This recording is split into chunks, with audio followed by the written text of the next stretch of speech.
Hello student, excellent exam में मैं विवेक आपका फिर से स्वागत करता हूं। दोस्तों आज हम लेकर आ चुके हैं कक्षा 12 जीव विज्ञान में गेस्ट पेपर 2021 का। और सभी क्वेश्चन आपके इंपॉर्टेंट, सभी क्वेश्चन को आपको अच्छे से तैयार कर लेनी है। पूर्णांक आपका दोस्तों 70 अंक का रहने वाला है। बात करते हैं दोस्तों, पढ़ाने के बाद आपका पीडीएफ और सोल्यूशन के साथ इसका लिंक जो है डिस्क्रिप्शन बॉक्स में दे देंगे। वहां से आप लोग डाउनलोड करके सभी क्वेश्चन का सोल्यूशन देख सकते हैं, याद कर सकते हैं, पढ़ सकते हैं। तो दोस्तों जितने स्टूडेंट क्लास में आ चुके हैं, फटाफट इस क्लास को आप लोग लाइक, शेयर और जो स्टूडेंट चैनल में पहली बार है चैनल को सब्सक्राइब जरूर करें, ताकि जितने भी इंपॉर्टेंट क्लासेस चल रहे हैं उसे पढ़कर बोर्ड एग्जाम में आप अच्छा नंबर ला सके। ठीक है। और दोस्तों बात करते हैं, अगर आपको बोर्ड एग्जाम से रिलेटेड कोई भी समस्या होती है तो हमारे व्हाट्सएप नंबर से भी आप जुड़ सकते हैं। नंबर नोट कर लीजिए, नए स्टूडेंट 9451094356। इसे आपको नोट करना है, आपका नाम और किस जिले में आप रहते हो और आपका बायो है या आर्ट है, इस तरीके से आप हमें कमेंट में लिख दीजिएगा। ठीक है। बात करते हैं दोस्तों, तो हमने आपको मॉडल पेपर यही दिया था और मैंने बहुविकल्पी ऑलरेडी मैंने आपको सब कुछ बता रखा था। इसके बाद बात करते हैं, क्वेश्चन नंबर सेकंड आपका आ जाता है कि लिंग संलग्न गुण से आप क्या समझते हैं।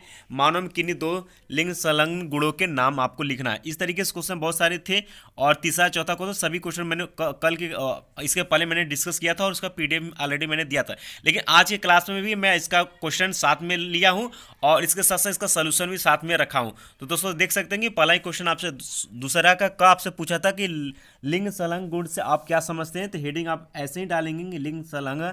इसके अंतर्गत आप लिखेंगे प्राणियों में कुछ आनुवंशिक लक्षणों के जिन लिंग गुणसूत्र से संबंधित होते हैं, इन लक्षणों को लिंग संलग्न लक्षण कहते हैं। जैसे कि वर्णांधता, जिसे हम कलर ब्लाइंडनेस कहते हैं।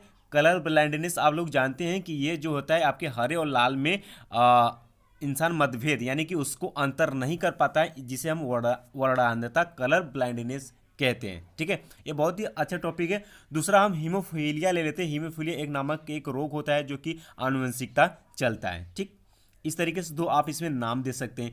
इसके बाद बात करते हैं, आपसे पूछा था कि बहुभ्रूणता क्या है। तो बहुभ्रूणता के बारे में आप लिखेंगे कि एक बीज में एक से अधिक भ्रूण होने को ही हम क्या कहते हैं, बहुभ्रूणता कहते हैं। ध्यान समझ गए आप बातों को। युग्मनज से भ्रूण बनने के अतिरिक्त कभी कभी सहायक कोशिकाओं या प्रतिध्रुव कोशिकाओं से नर युग्मक के संलग्न से अतिरिक्त भ्रूण बन सकता है। भ्रूण भ्रूण पोष के बाहर स्थित कोशिकाओं से भी विकसित हो सकते हैं। कभी कभी बीजांड में एक से अधिक भ्रूण कोश होने से भ्रूण बहुभ्रूणता विकसित हो जाती है। तो ये दोस्तों आपका बहुभ्रूणता कहलाएगा। इसके बाद बात करते हैं, अगला क्वेश्चन आपसे पूछा था कि किन्हीं दो आभासी फलों के नाम लिखिए। तो ग आपसे यही था, तो स्ट्रॉबेरी आप लिख सकते हैं, आभासी फल होगा, और पिप्स भी लिख सकते हैं दो। इसके बाद अगला क्वेश्चन था कि जली परागण करने वाले किन्हीं दो पौधों के नाम लिखिए। जली परागण करने वाले दो पौधों के नाम, पहला आपका हाइड्रीला का पौधा, बहुत ही इंपॉर्टेंट और जनरली है हाइड्रीला का पौधा, और दूसरा है आपका वेलिसेनेरिया का पौधा, और तीसरा आपका हो जाएगा जोस्टीरा। ठीक है, तीसरा आपका क्या हो जाएगा, जोस्टीरा। इसके बाद अंक आपसे पूछा था कि परिवार नियोजन की स्थायी विधियां क्या है। परिवार नियोजन की स्थायी विधियां क्या है, ये आप आसानी से भी लिख सकते हैं, जनरली जानकारी है। बात करते हैं, जैसे कि गर्भ निरोध की शल्य क्रिया विधियों को स्थायी विधियां हम कहते हैं या कहा जाता है। पुरुषों में इसे वैसेक्टोमी व स्त्रियों में ट्यूबोक्टोमी के नाम से जानते हैं। यह कारगर व स्थायी उपाय है, लेकिन परिवर्तनीय नहीं है। इसके बाद दोस्तों आपका तीसरा क्वेश्चन शुरू हो जाता है, जिसमें कि एंटी अमीबा द्वारा कौन सी बीमारी उत्पन्न होती है, इसका नियंत्रण कैसे हो सकता है, इसके बारे में आपको देना है। तो यहाँ पर आप देंगे तीसरा क्रम में कि एंटी अमीबा से आमातिसार नाम का रोग हो जाता है। नियंत्रण के लिए व्यक्तिगत स्वास्थ्य एवं स्वच्छता संबंधी विभिन्न प्रवृत्तियों को अपनाकर इस परजीवी के संक्रमण को हम रोक सकते हैं या रोका जा सकता है। खाने की वस्तुओं को भली भांति धोकर प्रयोग किया जाना चाहिए। इसके अलावा पीने का पानी भी उबालकर उपयोग करना चाहिए या प्रयोग करना चाहिए, क्योंकि इस परजीवी का संक्रमण दूषित जल तथा भोज्य पदार्थों से ही फैलता है। इस रोग पर नियंत्रण हेतु सामुदायिक स्वच्छता अति महत्वपूर्ण है। ठीक है। इसके बाद बात करते हैं दोस्तों, अगला क्वेश्चन था इसमें कि सहजीविता एवं परजीविता में आपको अंतर स्पष्ट करना था। तो यहाँ पर अलग अलग हेडिंग डालेंगे। पहला आप डालेंगे सहजीविता। इसके अंतर्गत आप लिखेंगे कि जीवों के बीच की वह पारस्परिक क्रिया जिसमें संबंध के दोनों जीवों को एक दूसरे से लाभ होता है उसे हम सहजीविका कहते हैं, सहजीविका कहलाता है, सहजीविता कहलाता है। ऐसी प्रजातियां सहजीवी कहलाती हैं। सहजीवी धनात्मक अंतर क्रिया है। यह दो प्रकार की होती हैं। पहला आपका हो जाता है दो प्रकार की होती है, विकल्पी सहजीविता, और दूसरा हो जाएगा अविकल्पी सहजीविता। ठीक है, ये हो गया। और इसके बाद अंतर ही पूछा था, तो इसके बाद अलग से आप परिजीविता के बारे में भी लिख देंगे तो आपका अंतर मान्य हो जाएगा। ठीक है, तो परिजीविता की बात करते हैं तो इसमें हम लिखेंगे कि विषम पोषी जीवधारी को, विषम पोषी जीवधारी जो जीवित पोषी के शरीर से आहार प्राप्त करता है परजीवी कहलाता है तथा यह घटना परजीविता कहलाती है। जैसे में अधिकांश जीवाणु या कवक आदि जो होते हैं वह ऐसी क्रिया करते हैं। परजीवी अपना जीवन काल या उसका एक भाग पोषी के शरीर या उसके शरीर में पूरा करते हैं। जैसे कसकुटा व जू, या जू हम कह सकते हैं, या खटमल या मच्छर बाह्य परजीवी होते हैं। स्कैरिस अंतः परजीवी है। परजीवी जंतुओं में शरीर के अनेक तंत्र सराहित होते हैं तथा जीवन चक्र प्रायः जटिल होता है। ठीक है, इसके अंतर्गत आप परजीविता के बारे में ऐसे लिखेंगे। इसके बाद दोस्तों बात करते हैं तो अगला क्वेश्चन तीसरा ग आ जाता है कोडान एवं एंटी कोडान में अंतर स्पष्ट कीजिए, जो कि अच्छा क्वेश्चन माना जाता है। तो यहाँ पर आप देख सकते हैं कि कोडान के बारे में आप लिखेंगे, फिर उसके बाद एंटी कोडान के बारे में यहाँ पर आप लिखेंगे। इसके बाद बहुत सारे स्टूडेंट कमेंट किए थे कि सर ग्रीन हाउस प्रभाव किसे कहते हैं, इसका आंसर हमें दे दीजिए। तो यहाँ पर सब कुछ मैंने लेकर आ चुका हूँ। ग्रीन हाउस प्रभाव पर एक टिप्पणी लिखना था। तो ग्रीन हाउस प्रभाव के बारे में अगर लिखना चाहे तो हम लिखेंगे ग्रीन हाउस प्रभाव या हरित गृह प्रभाव एक ही को कहते हैं। प्रभाव एक प्राकृतिक प्रक्रिया जिसके द्वारा किसी ग्रह या उपग्रह के वातावरण में मौजूद कुछ गैसीय वातावरण के तापमान को अपेक्षाकृत अधिक बनाने में मदद करती है। इन ग्रीन हाउस गैसों में कार्बन डाइऑक्साइड, जलवाष्प, मीथेन आदि शामिल होते हैं, जिसे हम ग्रीन हाउस प्रभाव कहते हैं। ठीक है, अगला इसमें था क्वेश्चन नंबर तीसरा का अंग था कि वाहित मल उपचार में सूक्ष्म जीवों के महत्व को स्पष्ट कीजिए। ठीक है, ये क्वेश्चन था। इसके बाद बात करते हैं दोस्तों, क्वेश्चन नंबर 4 था आपका कि पृथक्करण के नियम पर टिप्पणी लिखना है। तो पृथक्करण का नियम यहाँ है, आप यहाँ पर देख सकते हैं, पढ़ सकते हैं। किसी भी क्वेश्चन में आपको समस्या आए तो हमें कमेंट बॉक्स में कमेंट कर दीजिएगा, उस क्वेश्चन को हम आपको अच्छे से समझा देंगे।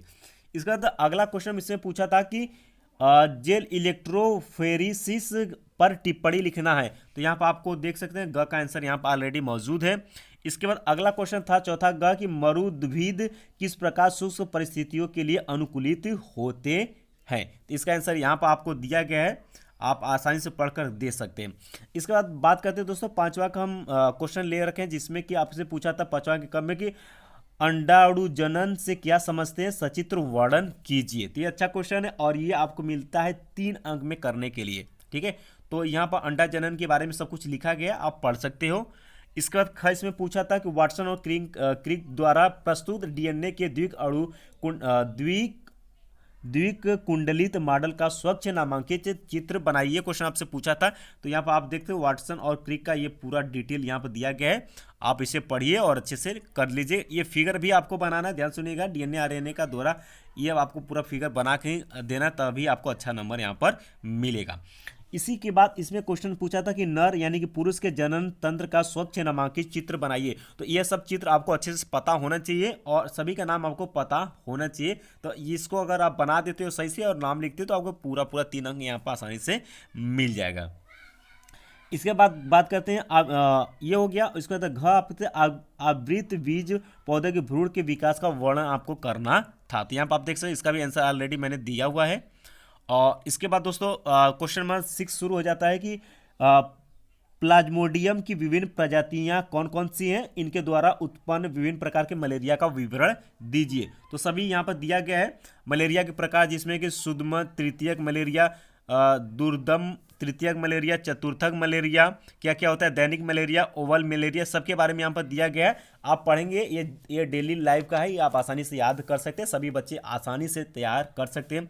इसके बाद ग आपसे पूछा, ख आपसे पूछा था डीएनए एवं फिंगरप्रिंट से आप क्या समझते हैं। बहुत ही अच्छा क्वेश्चन है, इसे सभी स्टूडेंट को अच्छे से पता होना चाहिए। तो यहाँ पर इसका ऑलरेडी आंसर मैंने यहाँ पर दिया हुआ है, ठीक है, इसको आप तैयार कर लीजिएगा।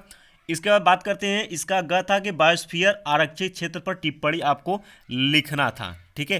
तो ये भी ऑलरेडी मैंने यहाँ पर बायोस्फीयर आरक्षित के बारे में यहाँ पर मैंने दिया हुआ है। इसका पीडीएफ आपको डिस्क्रिप्शन बॉक्स में मिल जाएगा, वहाँ से आप लोग पढ़ लीजिएगा, ठीक।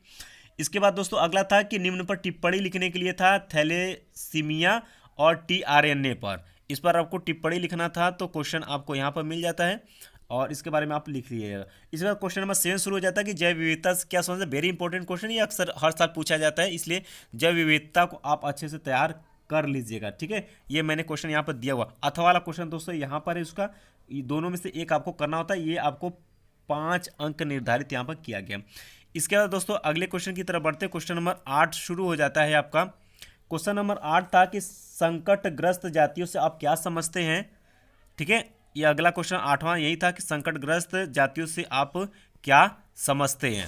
तो ऑलरेडी मैंने यहाँ पर क्वेश्चन नंबर 8 कहाँ गया भाई, यहाँ है क्वेश्चन नंबर 8। यहाँ पर है कि संकटग्रस्त जातियों की निम्न श्रेणी है जिसमें प्राकृतिक आवासों से विलुप्त प्रजाति में कौन कौन से क्रांतिक संकटापन्न जातियाँ, संकटग्रस्त जातियाँ, सबके बारे में। इसके बाद अथवा करके इसी में क्वेश्चन पूछा था कि बेसन से आप क्या समझते हैं, प्रमुख नशीले पदार्थों के नाम, उनके प्रभाव का वर्णन यहाँ पर आपको करना था। तो यहाँ पर देख सकते हैं सभी के बारे में, अब सभी के बारे में मैंने यहाँ पर ऑलरेडी दिया हुआ है। औषण व्यसन क्या होता है, सबके बारे में यहाँ।